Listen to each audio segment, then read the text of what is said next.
Hello all. So I'm just redoing this video. This will be my last video for you all, and I hope you guys have been preparing. I hope you guys have been watching the videos that have been uploaded. I heard that the exams are right around the corner. So first of all the best for the exams. We have one more little area to cover called international communication, which we are going to look at today. And with that, we are going to be winding up. I'm open to all kinds of doubts and questions. Please get in touch with me over WhatsApp, over a phone call, or any other media platform in order to reach out to me. Now, quickly taking a look at international communication, there are four names that you will have to remember if you want to ace IC the subject, right? First name that you will have to remember is an Indian name, Dayakishan Tusu. Dayakishan Dayakishan Tusu has contributed a lot in the context of culture and how it works in the context, how international communication affects the process of cultural exchange between one nation to another. Then there's another name that you will have to remember called Max Horkheimer, Horkeimer. Max Horkheimer. Theodore Adorno is another name that you will definitely have to remember, and McBride. Theodore Adorno, Max Horkheimer, and Dayakishan Tusu. All of these three of them are theorists and academicians. McBride is also an academician, but not popularly known for his theory in the field of international communication, but more so because of the most iconic result of international communication summed up in what he presented as the findings of his commission, which is called the McBride's Commission, right? Which is also the result for the NWICO, New World Information Communication Order. So these four names you will have to remember: Tusu, Max Horkheimer, Theodore Adorno, and Sean McBride, SEAN, Sean. So quickly looking at what Tusu had to say, right? Tusu's primary argument was that each individual nation is culturally, politically, economically different, and we already know that, right? Now, there is pre-colonial factors that affect the way in which a culture, the political system, the religious landscapes, the social structures of how people interact with each other, the psychological landscape of how people perceive things, how people think of things, etc. All of these changes pre-colonially and post-colonially are very different. However, because of colonization, there was some amount of commonality in terms of common factors shared between one country to another. But one major thing that happened because of colonization was that the world could be divided into three parts: the first world, the second world, and the third world countries, right? Although now it is politically considered to be incorrect to use these references, first, second, and third world countries, in the field of IC, because we need to understand what happened during the world wars and what happened through colonization, we look at the world from these three distinct factors.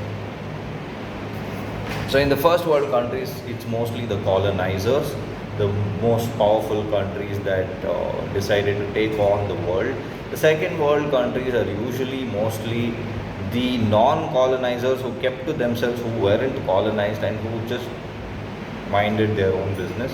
And the third world countries are the countries that were colonized, which in turn led to a lot of resources being depleted, which in turn led to a lot of existing landscapes changing because of external influence. So Dayakishan Tusu's primary argument is that when one country is communicating with another country, there is a transference of a message. That's what we've all learned in the introductory sessions of mass communication also. When a message travels from point A to point B, it is automatically, especially when it is crossing the borders of nations, right? Then these messages are politically loaded, and that in turn leads to these messages carrying certain amount of ideologies with them and enter the other space, the space where some of these ideologies could be perceived as alien, some of these messages could be perceived as a threat, some of these messages could also be perceived as something interesting. However, it is something new. It's always presented to the population with some sense of unfamiliarity. So this entire process of a message going from one place to another place, carrying with it all these embedded ideologies, leads to what Dayakishan Thusu popularly calls as cultural alienation, sometimes calls it cultural amalgamation, which is basically us, for instance, Indians. This is not how we used to dress. We used to have our own traditional attire, but today everybody is comfortable in these so-called Western clothes, a t-shirt, jeans, and all of these fashion apparels that have been influenced from other countries. So this is something that is one very interesting trait, according to Dayakishan Thusu, of the entire process of international communication. Another thing that Dayakishan Thusu sort of emphasizes a lot upon is how the world wars changed a lot of existing landscapes in the society.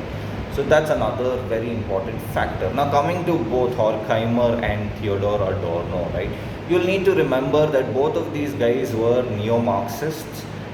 Their focus was primarily on capital, the flow of capital, the foundation of structures within a particular society, and who owns these structures, how they are running these structures. So in that context of what was presented by Horkheimer and Theodor Adorno, primarily during the industrial age and the post-industrial age, when things started becoming more and more capital-oriented in the society. When I say things, I'm even referring to stuff like emotions, non-tactile stuff like emotions.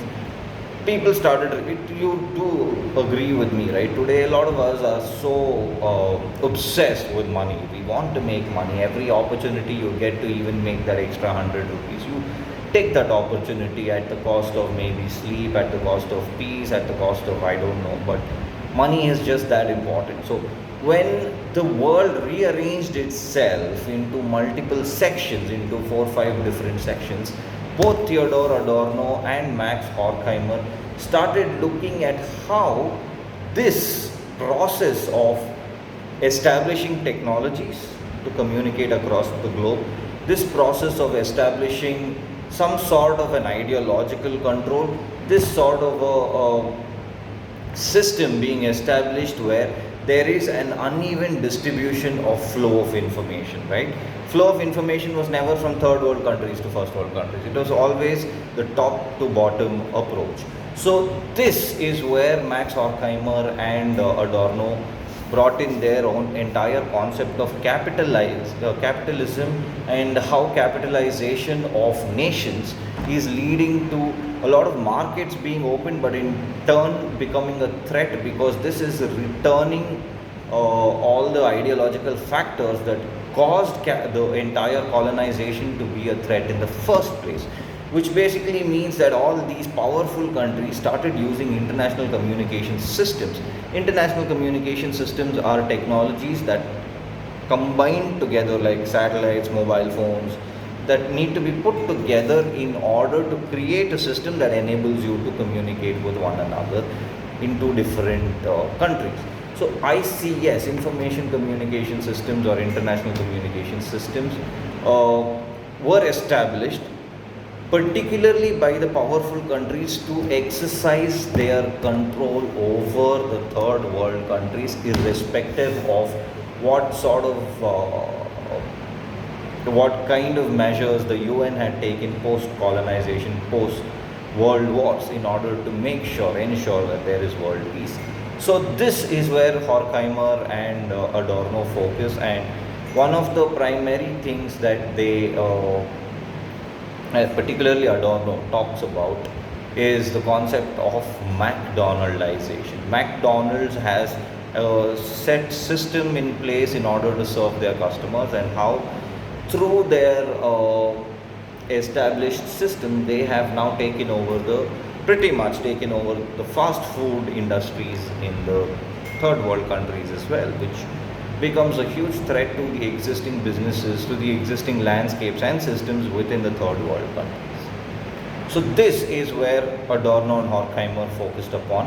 And coming to the MacBride's Commission, so when a lot of these communication theorists, communication experts and academicians and all the elite, the bourgeois of a particular society started highlighting the drawbacks of international communication systems that were providing a means of control to the first world countries, and which would in turn lead to some sort of ideological dominance, which would then go back to what happened in colonization, except not being there physically, or just emotionally, or just mentally, ideologically, politically, culturally controlling other nations. And this was acknowledged, this was identified, and a commission was set up which was called the MacBride Commission, which was headed by Sean MacBride.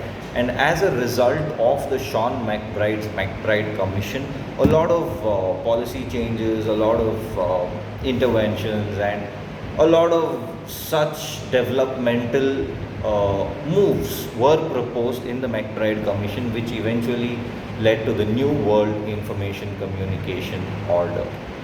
However, the harsh reality is we are still not free from this sort of an ideological political dominance by the West, because you see what kind of food we eat, what kind of technologies we buy, what kind of lifestyles we lead here in a third world country like India today. The MacBride's Commission just simply was not practically applied. So with that, we pretty much cover all the important topics. You please need to remember that I have not covered all the simple basic stuff. I've only covered the important stuff. The simple basic stuff has to be covered by you. I wish you guys all the best, and I hope that all of you clear NET, preferably with JRF.